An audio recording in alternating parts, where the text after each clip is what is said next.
Puji Tuhan, kembali kita mau mendengarkan kebenaran firman Tuhan melalui renungan pada malam hari ini. Namun sebelumnya mari kita berdoa. Bapa di surga, pujian dan syukur kami kembalikan kepadamu setelah kami melewati lagi berbagai-bagai hal. Namun Engkau setia, selalu menyediakan firman bagi kami yang menguatkan dan meneguhkan kami. Kami akan membaca kebenaran firman-Mu di dalam nama Tuhan Yesus Kristus. Amin. Puji Tuhan, pada hari-hari ini kita sedang memperingati Natal dan Natal di mana-mana. Namun biarlah Natal bukan sekedar peringatan. Karena Natal adalah bukti kasih Allah akan dunia ini. Sehingga Dia mengaruniakan anaknya yang tunggal, supaya barang siapa yang percaya kepada Dia tidak binasa, melainkan beroleh hidup yang kekal. Allah telah membuktikan kasih-Nya kepada kita. Sehingga kesempatan-kesempatan hari ini, kita dapat mengikuti perayaan Natal, peringatan Natal di sana-sini. Namun adakah kasih itu bekerja di dalam kehidupan kita? Adakah kasih itu kita nikmati? Mari nikmati kasih sebagai anugerah Allah yang ada di dalam kehidupan kita. Membuktikan kasih kita kepada Tuhan. Karena kalau kita membaca dalam suratan Korintus dikatakan 1 Korintus 13 ayat yang ke-13 di sana, kasih adalah yang terbesar. Bahkan di kitab-kitab lain, di suratan lain dituliskan juga, kejarlah kasih pada hari-hari ini. Bagaimana kita belajar mengasihi satu dengan yang lain. Ketika kita dapat menikmati kasih sebagai anugerah Allah yang hadir dalam hidup kita, biarlah kita juga mengasihi orang-orang lain yang jauh, yang masih jauh daripada Tuhan. Sehingga menikmati kasih, kita dapat buktikan kasih kita kepada Tuhan. Rasul Paulus mempraktekkan tentang kasih ini. Ketika kita telah mengalami kasih Tuhan, kita harus praktekkan kasih ini. Rasul Paulus menuliskan di dalam surat Roma 12, ayat yang ke-9 ya. Roma 12 kita baca dari ayat yang ke-9, di sana dituliskan bagaimana Rasul Paulus ini mempraktekkan kasihnya. Ya, jadi kasih itu perlu dipraktekkan. Ayat yang ke-9 dituliskan demikian. Hendaklah kasih itu jangan pura-pura. Jauhilah yang jahat dan lakukan yang baik. Hendaklah kamu saling mengasihi sebagai saudara dan saling mendahului dalam memberi hormat. Ya, jadi kasih yang dipraktekkan oleh Paulus ini sungguh-sungguh dengan kedalaman hatinya dia mengasihi orang-orang lain yang belum mengenal Kristus. Karena dia mengerti bagaimana ketika dia ditangkap oleh Tuhan untuk menjadi muridnya Yesus. Demikian dengan kehidupan kita, seringkali kita berpikir hal-hal yang lebih tinggi gitu ya, seperti kita berpikir hal-hal yang sulit.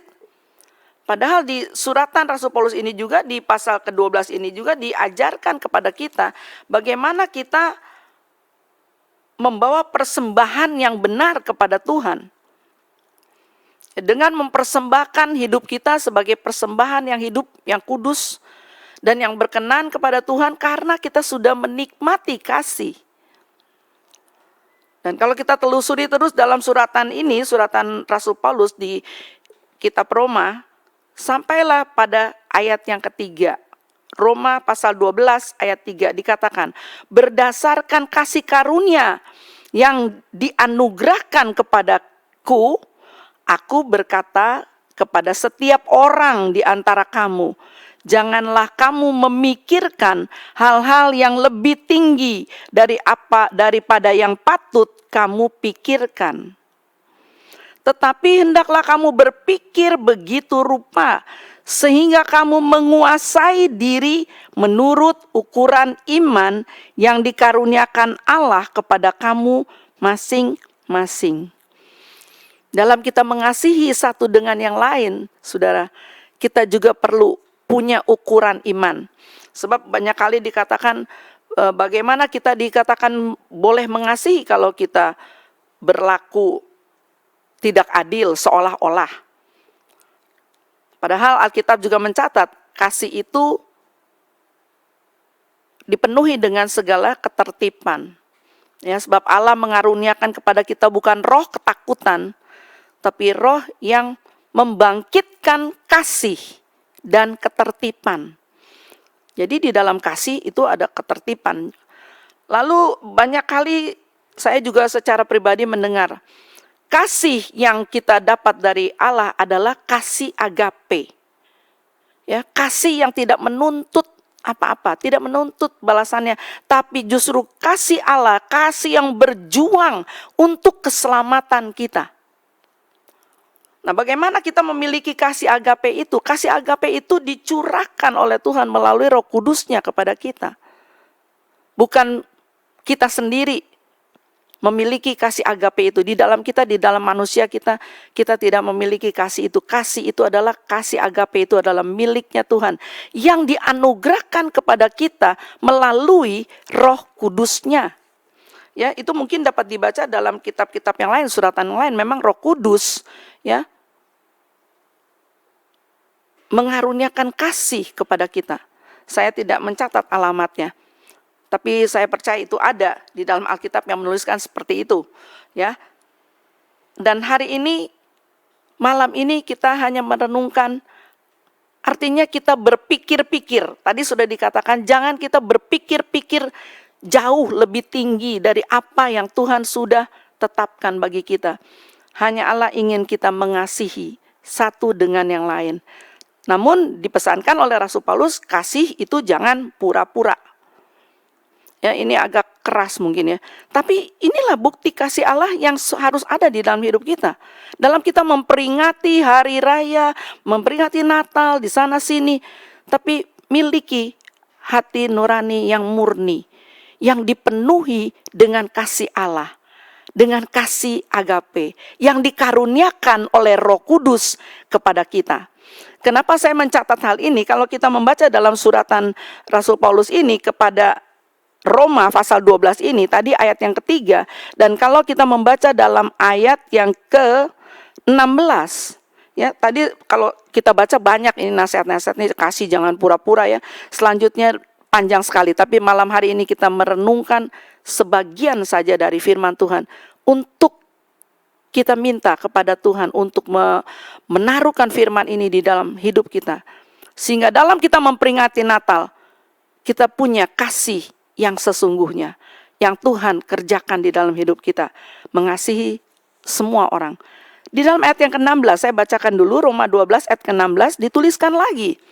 Hendaklah kamu sehati sepikir dalam hidupmu bersama.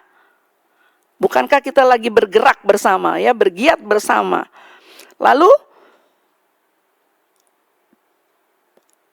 janganlah kamu memikirkan perkara-perkara yang tinggi, ya, tetapi arahkanlah dirimu kepada perkara-perkara yang sederhana. Bagaimana kesederhanaan Yesus lahir di kandang Bethlehem, saudara? Mungkin dalam perayaan Natal kita memikirkan sesuatu yang wah, yang luar biasa. Tetapi kita juga harus mengingat, Natal juga harus disertai dengan kesederhanaan hati, pikiran kita. Bagaimana kita menyambut Kristus yang telah lahir dalam hidup kita dengan melakukan perintah-perintah Tuhan untuk membuktikan bahwa kita mengasihi Tuhan. Ya, jadi jangan kita berpikir terlalu tinggi, kita mau mengadakan acara-acara Natal yang mungkin kelihatan hebat-hebat. Tidak salah. Ya, semua bagaimana kita bekerja sama di dalam jemaat untuk merayakan Natal. Tetapi biarlah kesederhanaan itu tetap kita lakukan. Bukan dengan pesta pora, tetapi karena kita mengingat kasih, kita mau menikmati kasih yang adalah bukti kasih Allah. Dan ini yang kita upayakan, kita usahakan bagaimana kita membuktikan kasih kita kepada Tuhan. Sebab di dalam Yohanes pasal 14, di sana dikatakan dalam kita memperingati Natal, ya, saya catat ayat ini saja. Yohanes 14 ayat yang ke-15.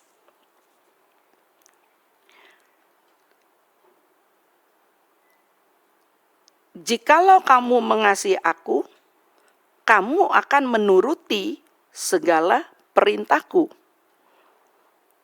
Ini saja yang saya akhiri renungan malam ini. Kita mau menuruti kehendak Tuhan, kita mau menuruti apa yang Tuhan perintahkan pada hari-hari ini. Karena kita tahu menjelang hari kedatangan Tuhan yang kedua kali, hari kedatangan Tuhan kembali ke dalam dunia ini, ya, Dia akan mempersiapkan kita menjadi jemaat-jemaat yang siap disempurnakan di dalam Yesus Kristus. Sebenarnya ada satu contoh dari kehidupan suami istri dari Lukas pasal 1, ya. Lukas pasal 1 ayat yang ke-5. Kita baca di sini ada contoh pasangan suami istri Zakaria dan Elisabet.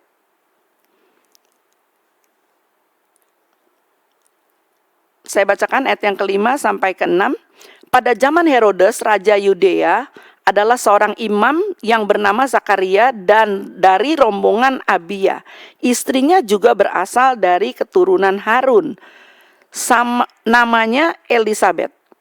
Ayat ke-6.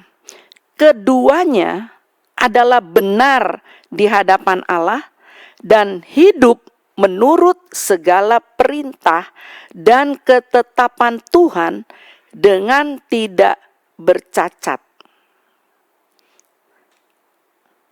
Kalau boleh ditambahkan ayat ke-7, tetapi mereka tidak mempunyai anak, sebab Elisabet mandul dan keduanya telah lanjut umur. Ya, kenapa saya sebutkan ayat yang ke-7 ini? Karena pada hari-hari ini gereja Tuhan sedang dinanti-nantikan Tuhan, bukan menjadi gereja yang mandul. Ya, tetapi kita boleh belajar dari pasangan ini, Elisabet dan Zakaria. Kedua-duanya adalah benar di hadapan Allah dan hidup menurut segala perintah dan ketetapan Tuhan dengan tidak bercacat.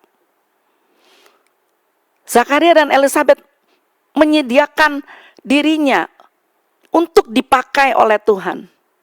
Bagi kita pada hari-hari ini dalam kita memperingati Natal, saudara, ini yang kami rindukan.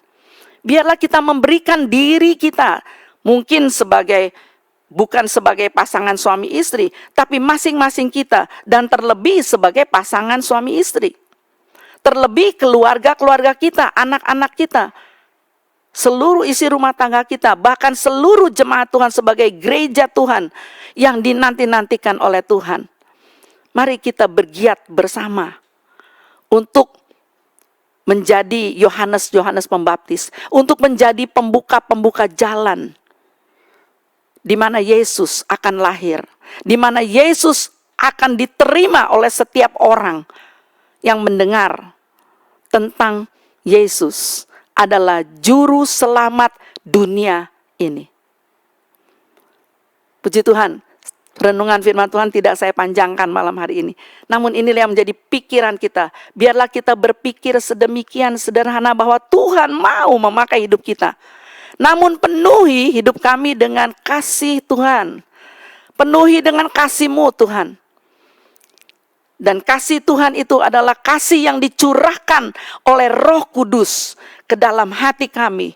Mari Tuhan Yesus, sebelum kami ada dalam peristirahatan kami malam hari ini, penuhi kami kembali dengan kasih-Mu.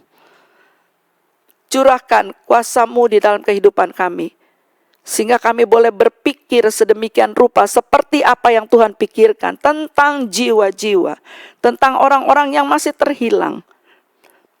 Kuduskan hidup kami Tuhan, pakailah kami sesuai dengan mau-Mu, sehingga kami boleh pergi memberitakan kabar kesukaan bagi semua orang yang mau percaya kepadamu Tuhan. Melewati peringatan Natal ya Tuhan. Natal bukan sekedar Natal, tetapi Engkau telah membuktikan kasih-Mu kepada setiap orang yang mau percaya. Dan biarlah kami Tuhan sebagai jemaat-Mu, sebagai orang-orang kudus-Mu Tuhan, kami juga mau mengikuti perintah-perintah Tuhan.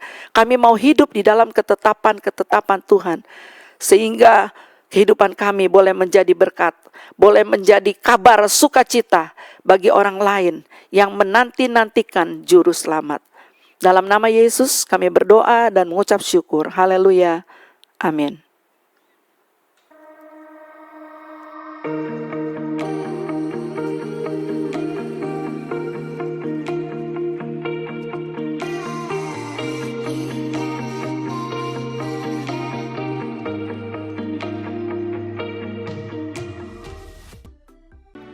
Gerejaku adalah rumah